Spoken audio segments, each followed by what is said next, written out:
Okay guys, so good afternoon, no? So ayan, kaharap natin ang isa sa mga nilabas na unit ng Skygo, no? Which is itong Bolt 150. Yan, so ito yung demo unit, no? Pasensya na kayo, medyo madumi. Pero yun nga, sinubukan natin siya kanina. Sobrang lakas ng kanyang hatak. Then yung handling, yun ang napansin ko, no? Sobrang ganda ng kanyang handling. Then sobrang lambot ng kanyang manubela. Okay, so tingnan natin yung ibang mga detalye na meron dito. Syempre dito meron tayong keyless system. Naka-keyless tayo dyan.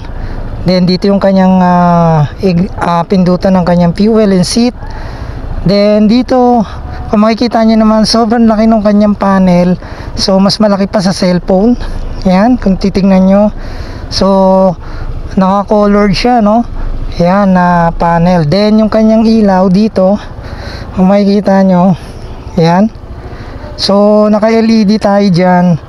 Then may daytime running light tayo. Okay, so ito yung kanyang isa pang ilaw, no, sa pinaka ilalim. Alright, so ito kasi is demo unit. Then matte black yung kulay. Yung nando doon na available, yung kulay brown, yun ang maganda yung isang kulay na yon. Alright, so dito meron tayo ritong logo ng Skygo. Yan, nandito. Okay, yan. Then check natin yung yung size ng gulong. So basic lang naman to. Check natin, 110/70 by 13. So 13 yung unahan. Then sa likuran, tingnan natin, 130/70 by 13. Okay, yan. So pailawin nga natin yung kanyang mga turning signal. Yan yung kanyang turning signal. Okay, so may passing light din to. Yan. Then very basic lang naman yung mga nandito, yung detalye, no. Alright, so patay muna natin. Then yung kanyang seat dito.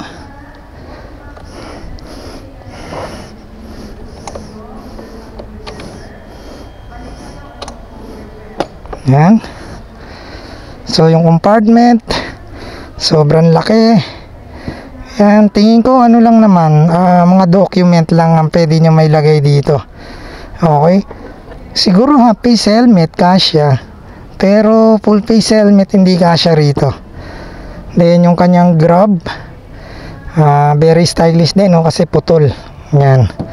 Okay, yung upuan niya malambot naman. Hindi naman siya ganun talaga katigas. Yan. Okay, so yan, Skygo Bolt 150 available yan dito sa may Archway Molino. Then syempre hanapin nyo lang doon si Sir Jason ng Ride with JM. Ayan. Okay, so dito meron yung packet dito. Dito nakalagay yung charger nyan. May charging port din yan dyan. Okay, so bigyan ko kayo ng konti specification sa motor na to, no. Okay,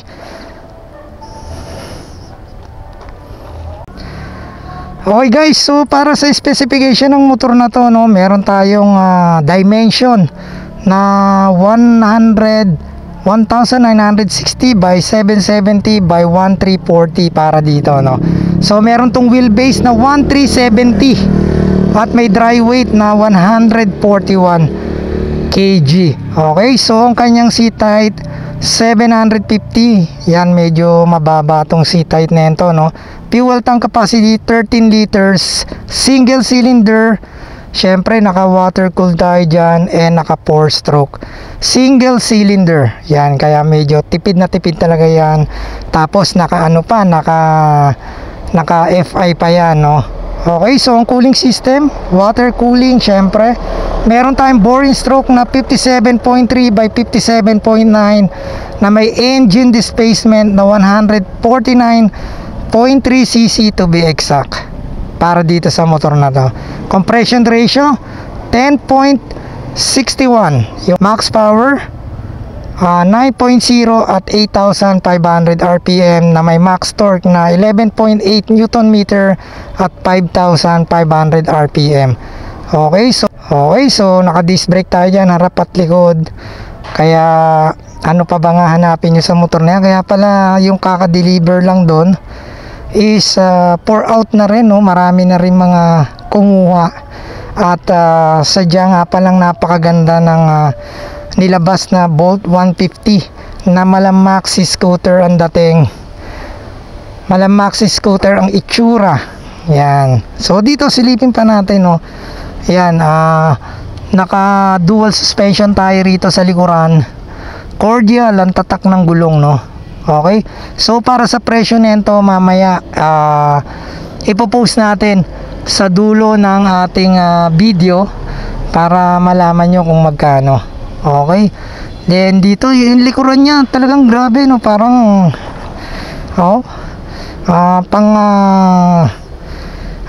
big scooter yung itsura ng likuran. Okay, yan. So Skygo Bolt 150 mula naman yan sa kanina yung dala natin is Tempest from Monarch. So ito naman from Skygo. Yan, dalawang klase itong nilabas na to, isang Lance at saka isang Bolt na 150. Then may Axis pa ron. Yan, tsaka yung Tempest tinry natin kanina. Alright, so yan ay available dito sa Archway Molino, Bacoor. Okay, so ikot pa natin.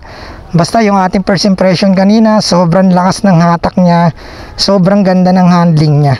Okay, so yung kanyang harapan kung titingnan nyo, maxi na max kita talaga ang dating na itong motor na to. Alright, meron din pala tong may side stand kill switch din pala to. Baka makalimutan natin. Okay, so yun guys, yan yung ating very quick review para dito sa motor na to. At ngayon lang kasi natin to nasakyan matagal na natin na review, pero ngayon lang natin na test drive kasi may dumating na test unit dito sa may Archway. Okay, so yun guys, kung di pa kayo nakasubscribe, syempre subscribe na kayo. J Motors TV lang yan sa inyong YouTube at Facebook account. Huwag nyo kalimutan hit ang notification bell para updated kayo sa lahat ng video na ina-upload natin. Alright, so pasensya na kayo, ngayon lang ulit tayo nakapag-upload dahil yun, tinamaan tayo ng trangkaso. Okay, so yun guys, ingat kayo lahat. God bless you all. Ride safe and peace out.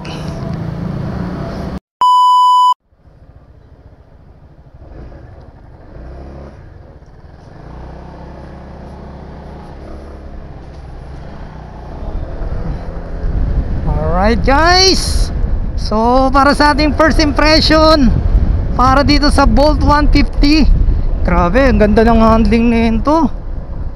Yun para ka talagang maxi scooter. So Bolt 150 mula sa Skygo. Yan, ang lambot ng manubela. Grabe. Ayan braking system. Lakas ng preno. Alright, so yun, dala naman natin ngayon guys ang Bolt 150 mula sa Skygo. So kung makikita nyo sa ating camera, sobrang laki ng kanyang panel. Yan, so tatry natin iikot yan dito para ma-feel natin ang isang nakaga Bolt 150. Alright, so dito lang syempre tayo sa loob ng subdivision. Ayan, okay okay. Kaya pala maraming magbibili nito dahil ang ganda pala ng hatak. Ganda ng hatak. So dito tayo. Okay, so hindi natin mata-top speed yan guys, kaya wag na kayo magtanong kung ano ang top speed dahil dito lang naman tayo sa loob ng subdivision. So ang i-review lang natin yung kanyang handling na napaka swabe napakalambot ng manubela. Grabe, kung nakagamit kayo ng NMAX, so parang type niya NMAX din, pero walang mararamdaman na bigat sa unahan. Yan, sa NMAX kasi nung nakagamit ako parang may bigat sa unahan eh. Dito wala. Then yung kanyang manubela is yun nga, napakalambot. Yan. Okay. So, yun, hanggang dito lang tayo. Syempre, pipihit na tayo. At iikot na lang natin sa ibang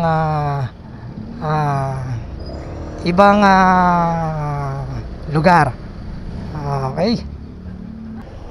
Alam nyo guys, ang magandang kulay nito, yung isa yung naka-display doon, yung parang matte brown combination ng black. Ito kasi plain na matte black tong dala-dala natin. Ito yung pinaka test unit nila. Alright, ganda, sarap gamitin. Ako, naka scooter din tayo, pero hindi ganito na parang sobrang lambot ng manubela, no? Grabe. Lalo na siguro pag rektahan to, baka sisibat to kasi 150cc rin tong scooter na to. Kaya aasahan na natin yung power nito pagdating sa duluhan. Yan. Okay. Kasi kung makikita nyo naman at mararamdaman nyo na ang isang scooter talagang malakas pagka matagal na kayong gumagamit ng mga scooter. Ayan, so dito tayo, balik tayo rito. Hindi, dito tayo sa kabila.